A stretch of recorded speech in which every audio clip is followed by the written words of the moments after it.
তাহলে গৌরহরি আমার প্রীতির মূর্তি ধরেছে। আপনারা এতদিন শুনেছেন মাটির মূর্তি হয়, সোনার মূর্তি হয়, রূপার মূর্তি হয়। আচ্ছা শুনেছেন প্রীতির মূর্তি হয়? প্রীতির মূর্তি হয়। তাহলে আগে জানতে হবে প্রীতিটা কি। নয়নে নয়নে বাণ পরিসরে তাহাতে জন্মায় প্রি, অধরে অধরে বাক্য আলাপনে তাহাতে জন্মায় রি, হিয়াই হিয়াই প্রেম আলিঙ্গনে তাহাতে জন্মায় তি। এ হলো প্রীতি। তাহলে প্রীতি কখন হয়?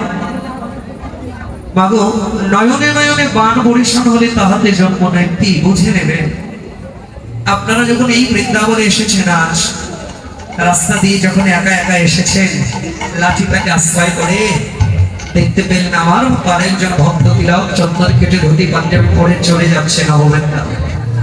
ও ভাই কোথায় যাও গো? আমি বৃন্দাবনে যাই। আজ আমি বৃন্দাবনে যাই, নববৃন্দাবনে আমিও যাব। তাহলে ভক্ত একজন ভক্ত আরেকজন ভক্তকে দেখা মাত্র চিনতে পারে, তাই না? দাদার সঙ্গে তিলক, তার কণ্ঠে তুলসী মালা, হাতে জপের মালা, সুন্দর ধুতি পাঞ্জাবি পড়েছে। তাহলে নয়নে নয়নে প্রথম পরিচয় যে ভক্ত হবে।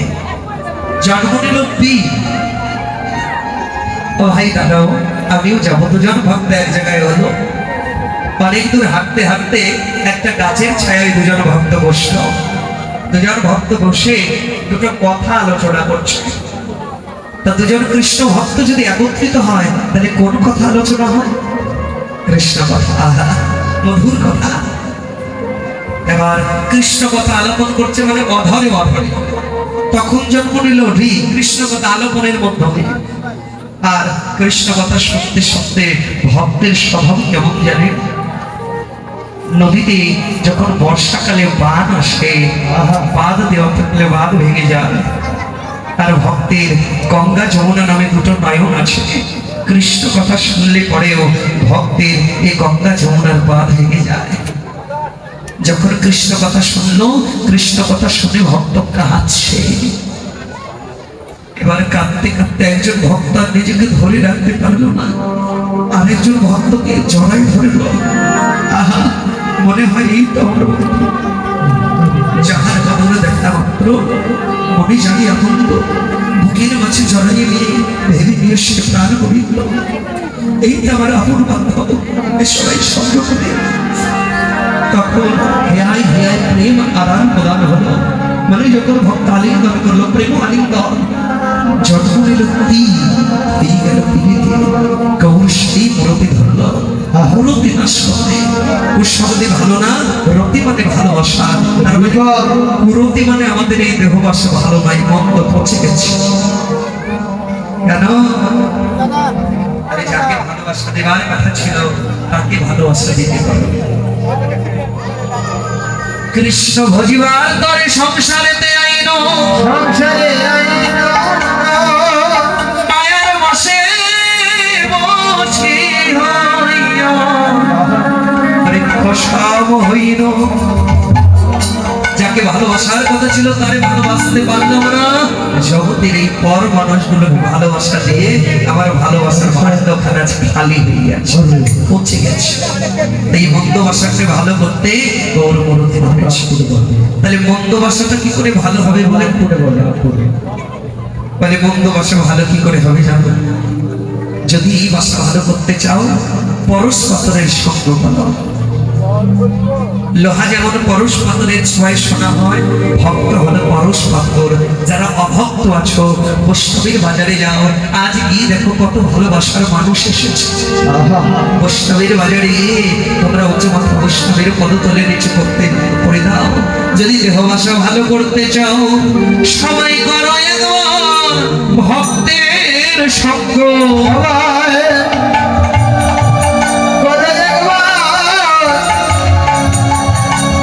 মধুর ভক্তের সঙ্গ সবাই করো একবার, মধুর ভক্ত সঙ্গ দেহ বাসা ভালো হবে। তোমরা করো একবার ভক্তের সঙ্গ সঙ্গ।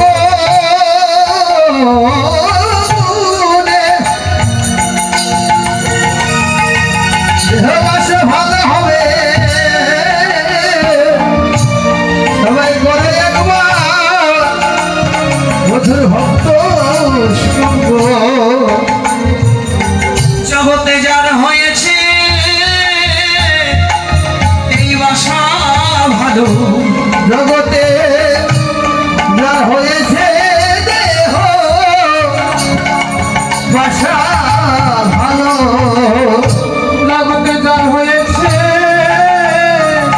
এই দেহ বাসা ভালো আমার গৌর তারে বাসে ভালো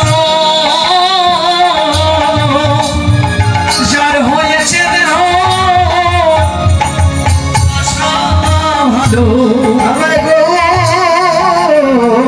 তারে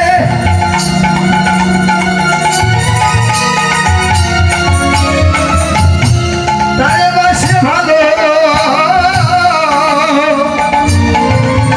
জগতে যার হয়েছে দেহ বাসা ভালো আমার গৌর তারে তারে বাসে ভালো জগতে যার হয়েছে দেহ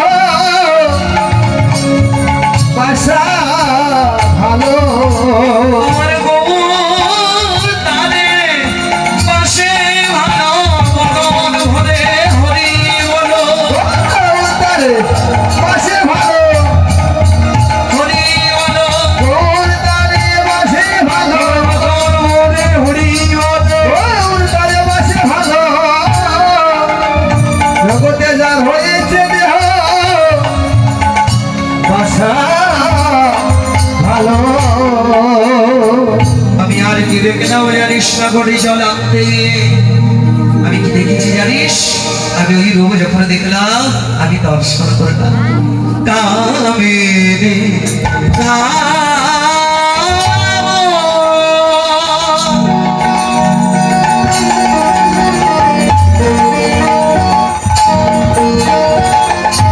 কলিতা বছর মানস কামেরে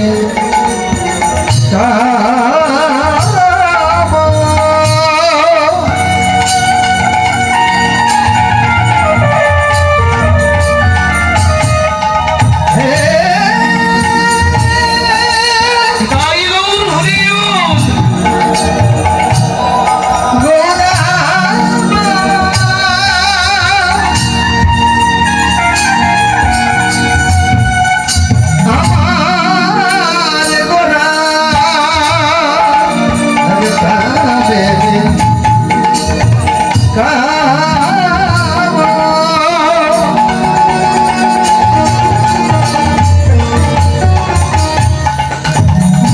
কলিতা তো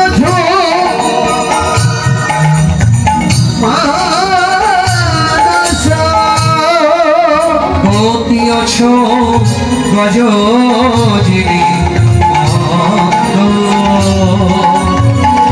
আজ গিয়ে নবদ্বীপ ছন্দ নবদ্বীপ চন্দ্র আজুটিরে নবদ্বীপ চন্দ্র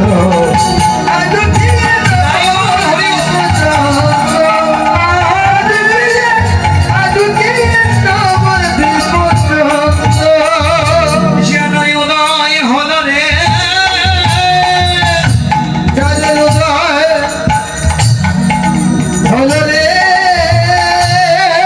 এই কলিযুগে ভাগ্যাকাশে উদয় হল রে এই কলি দিবে হাতটা কাছে এই না জগৎ জীব ধারের দাবি কলি দিবে হাতটা কাছে জগৎ জীব ধারের দাবি কলি দিবে হাতটা কাছে জগৎ জীব ধারের দাবি কলি দিবে হাতটা কাছে তাদের উদয় হলো রে গতি অচু গজ দিলে মাত্র আজ গিয়ে নবদ্বীপ চন্দ্র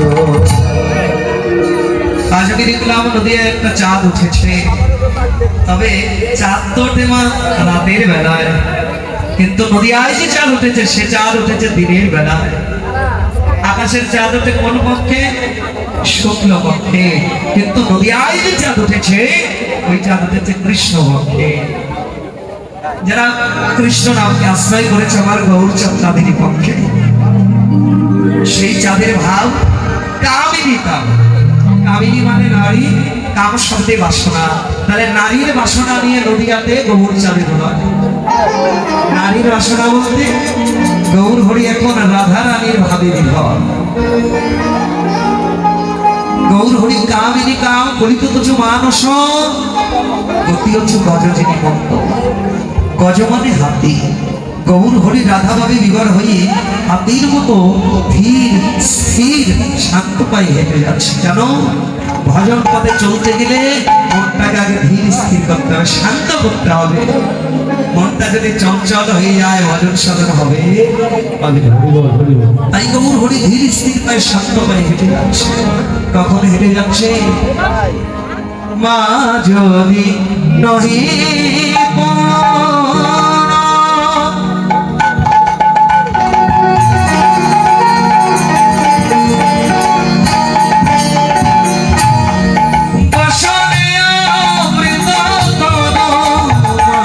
যদি যদি